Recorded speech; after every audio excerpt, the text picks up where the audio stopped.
नमस्कार मेरे प्यारे कृषि योद्धाओं, स्वागत आप सभी का ब्राइट एग्रो क्लासेस के डिजिटल प्लेटफॉर्म पर। साथियों, आज अपन बात करने वाले हैं अपनी जो सब्जेक्ट रहने वाली है farming system and sustainable agriculture, और इसके वन शॉट की, गेस पेपर की, ओल्ड पेपर सॉल्यूशन की, सबकी बात कर ली है। अब अपन क्या बात करने वाले हैं? अब अपन बात करने वाले हैं जो न्यू टाइप सॉल्यूशन है ना बेटा, उसकी अपन जल्दी से फास्टली अपन क्या कर लेते हैं, चर्चा कर लेते हैं। देखो, सबसे पहले अपने पास में क्वेश्चन आता है बेटा, अभी तक अगर आपने चैनल को सब्सक्राइब नहीं किया है तो चैनल को सब्सक्राइब करके वीडियो को लाइक करके कमेंट कर देना कैसे क्या क्लासेस लग रही है, और इसके साथ में इन नंबरों पर क्या करना है, इन नंबरों पर आपको मैसेज करना है। देखिएगा, सबसे पहले अपन बात करते हैं, पहला क्वेश्चन अपने आता है कि जैविक जैविक कचरे को खाद बनाने की किस विधि में मवेशी शेड में बिस्तर के रूप में फैलाया जाता है? किस में फैलाया जाता है बेटा? नाडेप जो कंपोस्ट विधि होती है उसमें फैलाया जाता है। भारत की जो औसत प्रशंसक घनता है वो कितनी है? सीधा सा आंसर जाने तो बेटा 161 है। कितनी है? 161 है। और इसके बाद में आता है जो अंधाभू परिष्करण है ना, अंधाभू परिष्करण कौन सा होता है? अंकुरण से पूर्व होता है या फिर अपने प्राथमिक जुताई होता है? कौन सा होता है बेटा? अपन बात करते हैं अंधा, अंधे की बात करते हैं। अरे क्या होता है अंधा? क्या होता है? अंकुरण से पूर्व होता है, मतलब अंकुरण उसका नहीं होता है, अंकुरण उसका नहीं होता है, और अंकुरण से पहले ही अपन करने लग जाते हैं। अपने को क्या पता कहां पर बीज है, कहां पर वो फुटान करने लगा है। ठीक है, तो अंकुरण से पूर्व हो जाएगा। इसके बाद में आता है कृषि पद्धति जिसमें कोई जुताई नहीं होती है, कोई उर्वरक नहीं होता है और कोई कीटनाशक वगैरह कुछ भी नहीं होता है, उसको अपन क्या कहते हैं? प्राकृतिक कहते हैं, जैविक कहते हैं, पारंपरिक कहते हैं, आधुनिक कहते हैं। अरे क्या कहते हैं? नेचुरल फार्मिंग कहते हैं। क्या कहते हैं बेटा? नेचुरल फार्मिंग कहते हैं। इक्रीसेट की स्थापना कौन से वर्ष में हुई थी? 1972 में। 1972 में IFOAM की स्थापना हुई थी। ठीक है, इसके बाद में अपने पास में आता है नेक्स्ट, विश्व वन दिवस। अरे बेटा, विश्व वन दिवस मनाया जाता है 21 मार्च को। कब मनाया जाता है बेटा? 21 मार्च को मनाया जाता है। नेक्स्ट क्वेश्चन आपके पास में आता है, विश्व में सबसे तेजी से बढ़ते उद्योगों में से एक, सबसे तेजी से बढ़ रहा है, और तेजी से बढ़ने वाला कौन सा है? बकरी पालन बढ़ रहा है, सुअर पालन बढ़ रहा है। कौन सा बढ़ रहा है? अरे किसका अपन सबसे ज्यादा कर रहे हैं? अरे पोल्ट्री सबसे ज्यादा कर रहे हैं। कौन सा कर रहे हैं? पोल्ट्री कर रहे हैं, पिगरी नहीं, पोल्ट्री। क्या हो जाएगा? पोल्ट्री। इसके बाद में आता है नेक्स्ट क्वेश्चन, पेड़ या वृक्षारोपण के बीच पंक्तियों में अपन जो खाद्य फसल लगाते हैं, मतलब अपन बात करते हैं खाद्य फसल लगाते हैं, उसको अपन क्या कहते हैं बेटा? उसको रिले क्रॉपिंग कहते हैं। क्या कहते हैं? रिले नहीं बेटा, एले कहते हैं। उसको अपन क्या कहते हैं?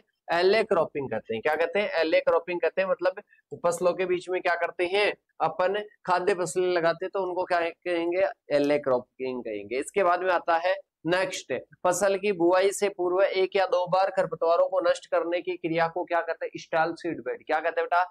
स्टेल सीड बेड कहा जाता है। इसके बाद में नेक्स्ट क्वेश्चन आ जाएगा अपने पास में कि एक वर्ष में फसल के कुल क्षेत्रफल का जो खेती के लिए उपयुक्त जो भूमि का जो अनुपात होता है ना, उसको क्या कहते हैं? Crop intensity. क्रॉप इंटेंसिटी क्या कहते हैं?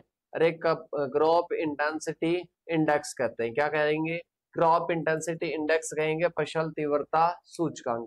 अब आता है अपने क्वेश्चन, खेती का प्रकार जहां पूरे परिवार का जो उपभोग के लिए करते हैं। अरे बेटा, सबसिस्टेंस, जीवन निर्वाह खेती, जिसमें जो खेती करते हैं ना, उस खेती का मेन टारगेट यही होता है कि अपने को क्या करना है? अपने को जीवन निर्वाह करना है। क्या करना है? जीवन निर्वाह करना है। दूसरा आता है टिकाऊ कृषि, किससे लिया गया? सस्टेन भाषा के सबसे बात करते हैं, कौन से सबसे लिया गया है? सस्टेन वर्ड से लिया गया है। किससे? सस्टेन वर्ड से लिया गया। अरे किससे लिया गया? सस्टेन वर्ड से लिया गया है। इसके बाद में नारियल, काली मिर्च, अदरक, अदरक को एक साथ में एक ही खेत में उगाना, एक साथ में एक ही खेत में उगाना क्या कहलाता है? Multi storey cropping. क्या कहते हैं बेटा? Multi storey. मल्टी स्टोरी का मतलब होता है बहुमंजिलीय खेती। मल्टी स्टोरी क्रॉपिंग कहते हैं, बहुमंजिलीय खेती कहते हैं। इसके बाद में अपने पास में आता है नेक्स्ट क्वेश्चन, बहुप्रकारीय खेती में आय का कोई भी स्रोत कुल आय के कितने बराबर होता है? बहुप्रकारीय में कुल आय के कितना बराबर होता है बेटा? बहुप्रकारीय खेती में आय का कोई भी स्रोत कुल आय के कितने बराबर होता है बेटा? अपन बात करते हैं 50%। कितना होता है? 50% के क्या होता है बेटा? बराबर होता है। अरे कितने के बराबर होता है? 50% के बराबर होता है। इसके बाद में देखिएगा आगे की ओर बात करते हैं। आगे अपने पास में आता है नेक्स्ट, 50% के बराबर नहीं होता है। अरे नहीं होता है, होता है तो किस में आएगा, अपने स्पेशलाइज्ड में आएगा। किस में आएगा बेटा, स्पेशलाइज्ड में आएगा। IIFSR कहाँ पर स्थित है बेटा, ये स्थित है मोदीपुरम मेरठ में। कहाँ पर है, मोदीपुरम मेरठ में। इसके बाद में आता है कृषि प्रणाली में अपन क्या करते हैं, कृषि प्रणाली भी करते हैं, चारागाह भी करते हैं, पशुओं का पालन भी करते हैं। तो इसको क्या कहेंगे, इसको अपन क्या कहेंगे बेटा, ध्यान से समझना। इसमें क्या कहते हैं, कृषि प्रणाली में पेड़ और इसके साथ में चारागाह पशु, तो एग्री सिल्वीपास्चरल कहेंगे। क्या कहेंगे, एग्री सिल्वीपास्चरल इसको कहेंगे। इसके बाद में बात करते हैं कृषि लंबी समय तक खेती की उत्पादकता को बनाए रखती है। मतलब बात करते हैं जो कि लंबे समय तक कौन सी, सस्टेनेबल एग्रीकल्चर कौन सी बनाए रखती है बेटा, सस्टेनेबल एग्रीकल्चर बनाए रखती है। इसके बाद में प्रतिस्पर्धा तुलना में विकास और उत्पादकता में वृद्धि करने वाले एक घटक दूसरे घटक के प्रभाव को क्या कहते हैं, एक घटक से दूसरे घटक का जो प्रभाव होता है उसको क्या कहते हैं बेटा, फैसिलिटेशन कहते हैं। क्या कहते हैं बेटा, ठीक है। अब इसके बाद में देखिएगा आगे की ओर बात करते हैं।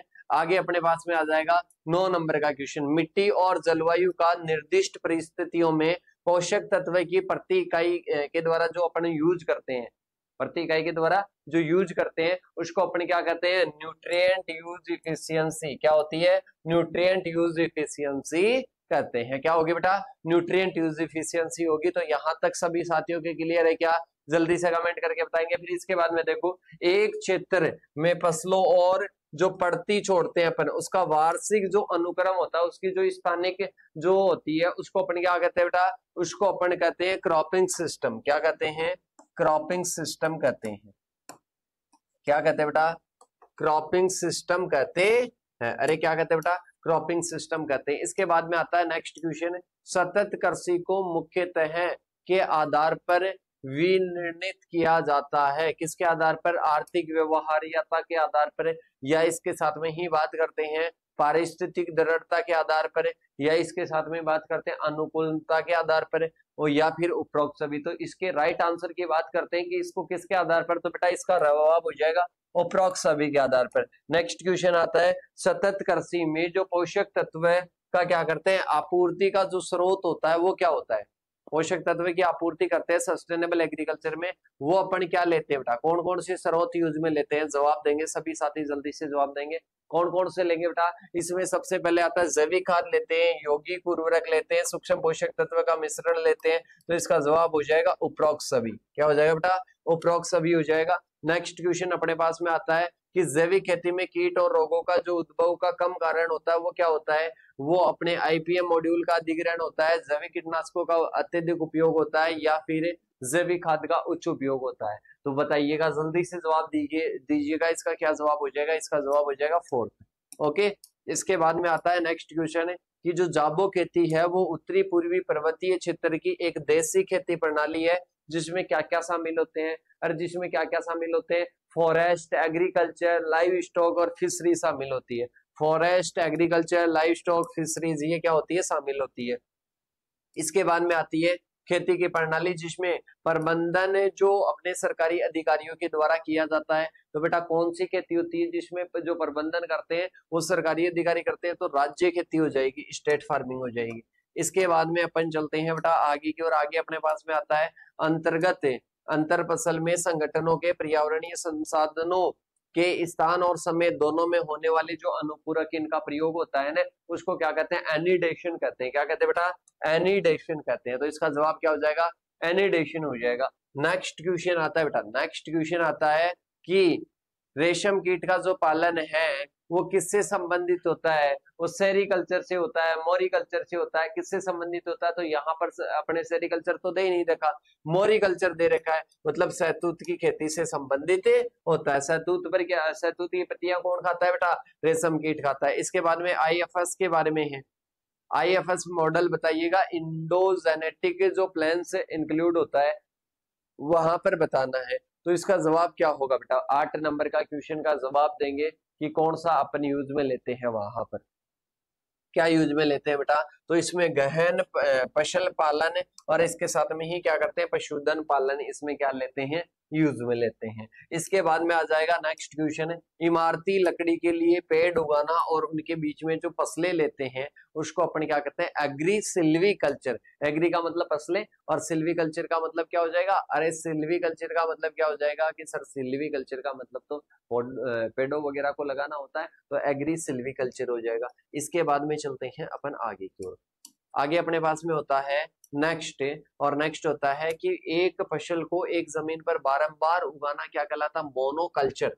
मोनोक्रॉपिंग नहीं कहलाता है, मोनोकल्चर कहलाता है। क्या कहलाता है बेटा, मोनोकल्चर कहलाता है। नेक्स्ट क्वेश्चन आता है, जीवन और निर्वाह के लिए जो खेती की जाती है, जीवन निर्वाह के लिए जो खेती की जाती है उसको अपन क्या कहते हैं बेटा, जीवन निर्वाह खेती कहते हैं, सबसिस्टेंस फार्मिंग कहते हैं। सीधा सा पता है तो सबसिस्टेंस आ जाएगा। फसल चक्र उत्पादन के लिए फसल चक्र में कितनी % भूमि फलीदार फसलों के द्वारा अधिग्रहित होनी चाहिए, तो 30 से 50 सही जवाब हो जाएगा, बिल्कुल सही है। इसके बाद में आता है, खेती प्रणाली में एक उद्यम के अंतिम उत्पाद अपशिष्ट दूसरे उद्यम में क्या होते हैं, इनपुट की तरह यूज में ले जाते हैं। मतलब एक में क्या होते हैं, एक में तो क्या होता है अंतिम उत्पाद होता है, जैसे पशुओं का गोबर हो गया, दूसरे में इनपुट बन जाता है, फसलों में क्या बन जाता है, अपने इनपुट बन जाता है। किसी क्षेत्र में दिए हुए फसलों एवं पड़त का जो वार्षिक अनुक्रम होता है उसको क्या कहते हैं, क्रॉपिंग पैटर्न कहते हैं। क्या कहते हैं बेटा, क्रॉपिंग पैटर्न कहते हैं। इसके बाद में आता है नेक्स्ट, नेक्स्ट अपने आ जाएगा बेटा नेक्स्ट कि अपन बात करते हैं LER के रूपांतरण हिप्स और मैक कॉलम ने प्रतिपादित किया, जिसमें फसल की अवधि का ध्यान रखा जाता है, इक्विवेलेंट रेशियो। क्या हो जाएगा बेटा, इक्विवेलेंट रेशियो यहाँ पर लिख देना। इसके बाद में आता है कि देश के उत्तर पूर्वी भाग में प्रचलित काटो और जलाओ, काटो और जलाओ, जंगलों को काटो और जलाओ खेती को जूमिंग खेती कहते हैं, शिफ्टिंग कल्टीवेशन कहते हैं। क्या कहते हैं, शिफ्टिंग कल्टीवेशन। पौधे को नहीं मर्दा को खिलाओ, ये किसका है बेटा, किसका संकेत है, ऑर्गेनिक फार्मिंग का है। किसका है बेटा, ये अपने ऑर्गेनिक फार्मिंग का है। पशुधन के 2 या 2 से अधिक वर्ग भेड़ और गोधन एक ही चारागाह पर जो चराई होती है उसको मिक्स्ड ग्रेजिंग कहते हैं। क्या कहते हैं बेटा, मिक्स्ड ग्रेजिंग कहते हैं। अब इसके बाद में आता है नेक्स्ट, फसल प्रजातियों में उगाए जाने वाले प्रजाति पर क्या होता है, शुद्ध धनात्मक प्रभाव होता है, अन्य पर ऋणात्मक प्रभाव, तो इसको क्या कहते हैं, पैरासिटिज्म कहते हैं। लीसा की बात करते हैं, लो एक्सटर्नल इनपुट सस्टेनेबल एग्रीकल्चर। ठीक है, ये इसकी क्या हो जाएगी, फुल फॉर्म हो जाएगी। और ये आपके क्या होते हैं बेटा, ये आपके क्या होते हैं, सारे क्वेश्चन क्लियर होते हैं। अब इसके साथ में ही क्या करना है बेटा, लास्ट में आपको अगर सारी चीजें सब कुछ समझ में आ गई है और इसके अलावा सभी पेपर अच्छे जा रहे हैं तो कमेंट करके जरूर बताना। और इसके साथ में मिलेंगे नेक्स्ट वीडियो के साथ में, तब तक के लिए जय जवान जय किसान साथियों।